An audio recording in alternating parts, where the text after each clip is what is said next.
And now we have the pièce de résistance, as people are wont to say.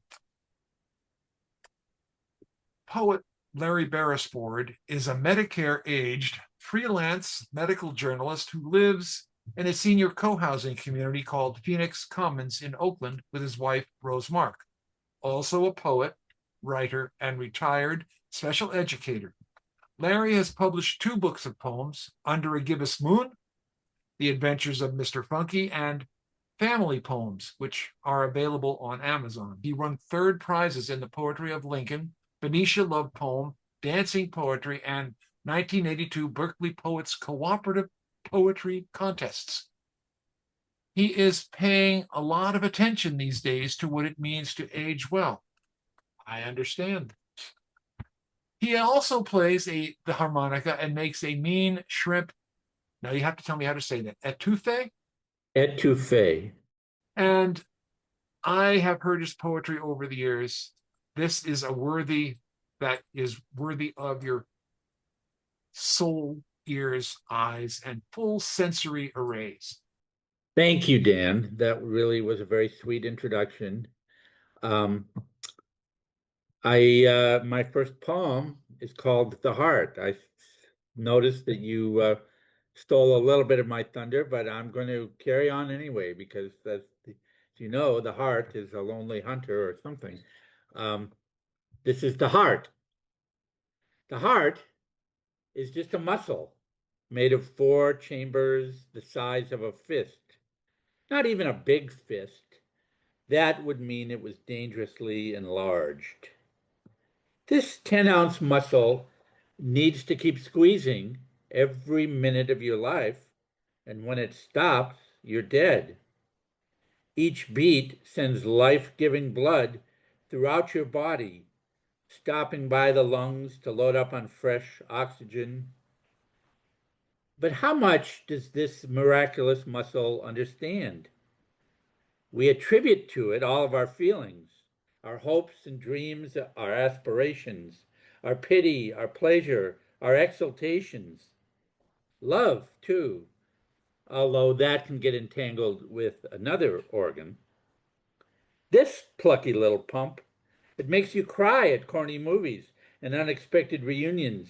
It pounds like a bellows when you're scared. It skips a beat from joy and from shock. How does it choose what's important? When you spend too much time in your head, what is your heart up to unsupervised? Poets and torch singers have told us interminably about heartbreak, which doesn't kill you, but sometimes you wish it would. That's not the same as angina, the whining of an overstuffed coronary.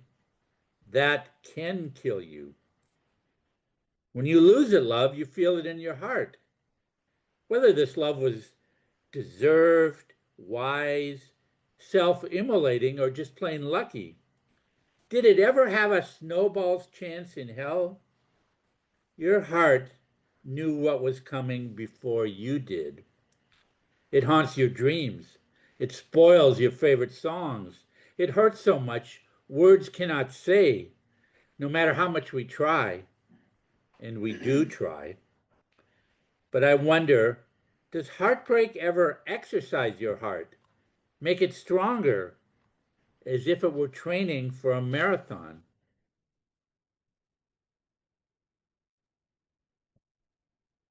Okay, this is one of these growing old poems. It's called The Organ Recital.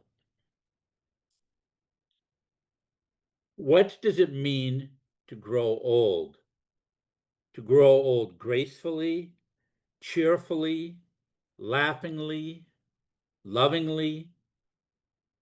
How can we hold a positive attitude about aging when it's tolling, clear as a bell, solid as an anvil, inescapable as an avalanche, concrete as a freeway that with all its twists and turns is still heading straight to the same destination? We're not just talking about the usual menu of aches and pains, the organ recital. How about a spiculated nodule in the lung, an abdominal aortic aneurysm, a tortuous descending aorta, a calcified coronary, a minor basal cell carcinoma on the back where I can't possibly see it? Well, that's not a real cancer, is it? There's also a growth in the thyroid. Growth. That's a good thing, isn't it? How serious is it? Is it worrisome? What is our metric for worry? How much arterial blockage does it take to trigger the panic button?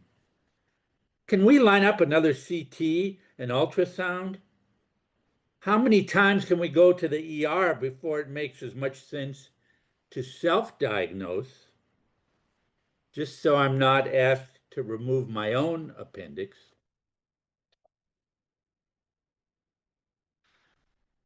Okay, let me read a couple of poems that are a little more political. This one's called Pablo Neruda Vive. Pablo Neruda died of cancer in a hospital bed in 1973, 12 days before General Pinochet's Nixon-sponsored coup toppled the lawfully elected government of Neruda's friend Allende, who died of unnatural causes when the Chilean Air Force bombed the presidential palace to the hardly audible cries of outrage from Chile's leading citizens. Pinochet forbade a public funeral for Neruda, celebrated Nobelist, communist, perhaps the greatest poet of his restless refugee century. But some came out anyway in the rain, those closest to the casket crying, Pablo Neruda vive! Pablo Neruda lives!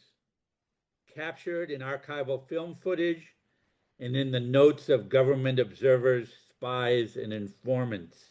So they, like so many of their countrymen, might be rounded up, tortured, and tossed from American helicopters into the gleaming blue Pacific.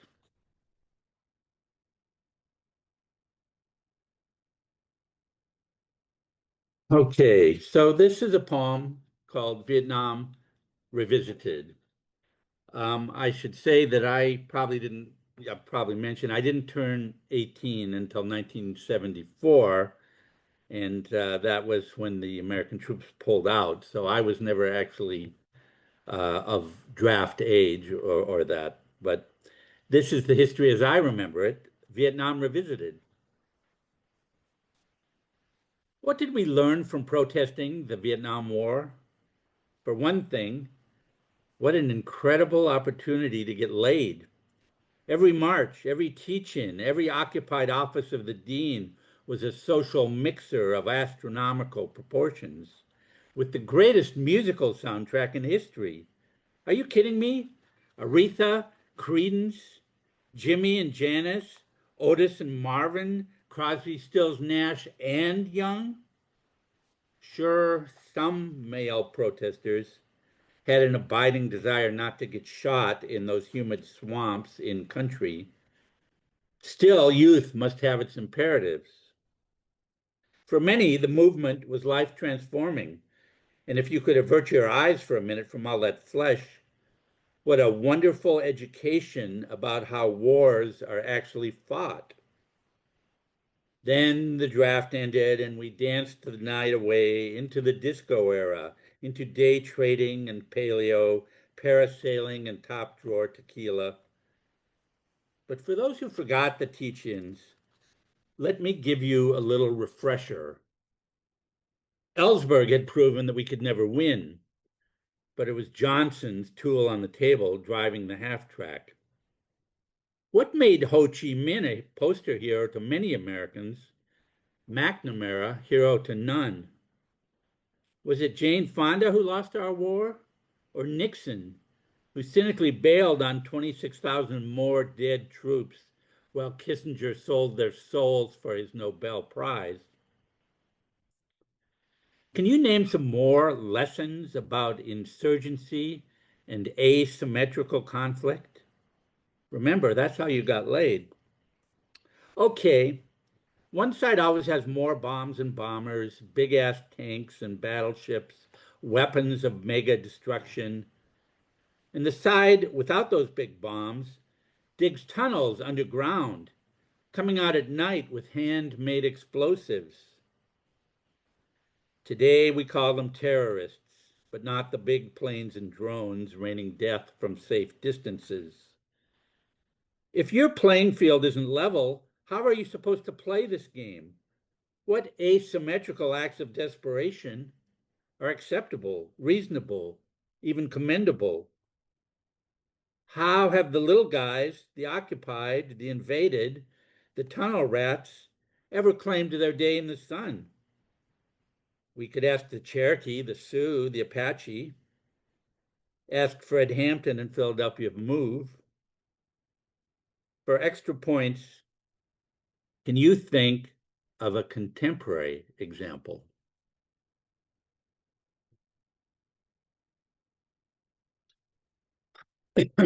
All right. This is a poem that I actually wrote this morning, by definition, rough. It's me trying to imagine where all this contemporary stuff is going, and this is my contemplation of that. What happens to your life? What will happen to your life if the autocratic power grab wins out? When it's no longer possible to vote them out, and speaking up is shot down, and the AI curates your beliefs via social media, and the silent majority is again ensnoozed in its Instagram. Assuming you were born here, you likely won't get deported. You will adjust and adapt, as Italians did in 1922, as Germans did in 1933, as Spaniards did in 1937, as French did in 1940, as Floridians did in 2019. Those people continued to fall in love, paired up, fucked, and made babies, sharing their soft secrets and dreams. It won't be illegal, probably, to walk along the waterfront, hand in hand, to view the sunset, stopping on the way for a beer or a coffee. Under autocratic governments, most people continue to hold jobs. The butcher, the baker, the iced latte maker. When the economy tanks and millions are out of work, will you still be able to eat 3 squares? Even to cook dishes from your favorite Mexican and Palestinian cookbooks? Unless the neighbors complain about the smells. I mean, really, most of us need to keep eating if they don't want to spark another revolution. But will all your Facebook posts excoriating the orange idiot come back to haunt you? You know you won't be able to get rid of them, right? What if your Social Security benefit is based on how fulsomely you extol the big cheese? We'll still have the NFL, Blue Angel air shows, ice parades, Sturgis rallies, bro country concerts, Kid Rock. There's an army of would-be influencers ready to get busy helping you. Improve your diet with beef as medicine. Get your heart rate up to therapeutic levels. Learn pole dancing to entertain your spouse. Keep working on your imposter syndrome, your sex and love addiction, your mother issues. Architects are still needed to build grandiose new monuments. And we'll need a few Mexicans to do the actual physical labor.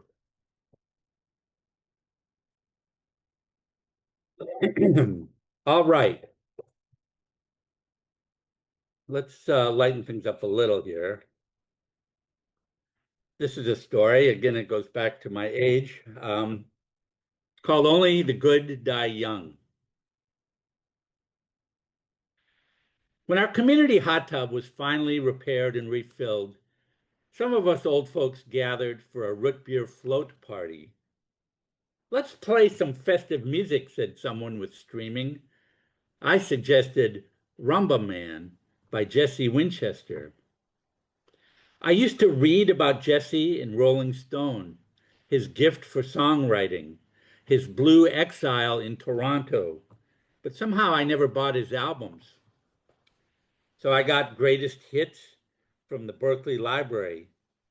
I wondered, how did this sweet, sad boy raised in northern Mississippi really know how to rumba? He wrote so many wistful songs about the deep south of his youth. Last night, I went to a show at the Freight and Salvage. What was on the mixing board? Background music between sets. I'd recognize that melancholy voice anywhere, especially after playing it nonstop in the car, stuck in a traffic jam on I-80, returning home from the library. And then this morning in the gym with the Big Fat Wide Americana music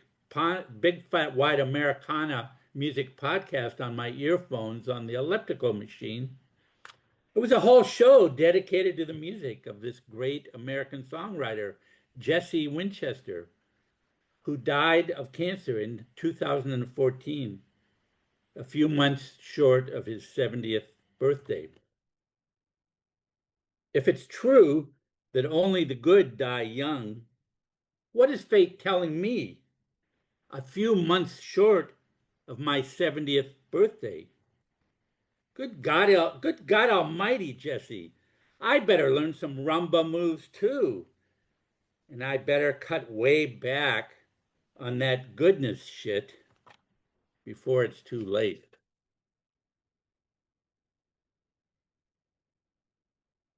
Okay, I've been going 16 minutes. I'll read one more poem. This is one of my collection of third place finishers in poetry contests. This was poetry of Lincoln, and the poem is called What Would I Do for Love? Could I take a peek through cracks between childish fingers into things bigger than myself, bigger than a barn, bigger than all my past romances rolled into one? Things that could give quite a fright. Things I thought were never meant for the likes of me. Like the shy guy in the movie, the one with thick glasses and a stammer, whose car breaks down, who missed the boat, who never should have opened that door to the cellar. If I take baby steps, can I follow my wife into small acts of precious intimacy, into the bedroom, onto the dance floor, into the bank, the hardware store, the hospital, into the depths of the unknown? What would it look like viewed through a microscope, a laparoscope, a telescope? What can the Arecibo SETI Observatory tell us about the vast reaches of the human heart? Can I blaze new trails from my ancestors, farmers and professors of agriculture, men with clear notions of what men are supposed to be? These men all got married. They had children. They tended their gardens. They left modest but helpful inheritances and typed up their life stories for generations to follow. Now that I am conscripted into this heady affiliation, can I open my heart all the way? Can I loosen the drawstrings? Can I take off the mail and armor? Can I swing my toreador's red cape with grace and flair and not get gored? Can I say what I feel? Can I feel what I say? Can I be true to myself? Can I walk with a lighter step on this earth and hold the brass ring with my partner? for as long as this gift is offered. Thank you. Thanks for listening. Wow. I'm gonna let people unmute and remove the spotlight so people can be seen and heard. There we go. Let them know, folks. Unmute. Cut back on that goodness shit, Larry. I'm gonna. That was lovely, Larry, and we didn't even hear from Mr. Funky. That's distant past. Thank you very much.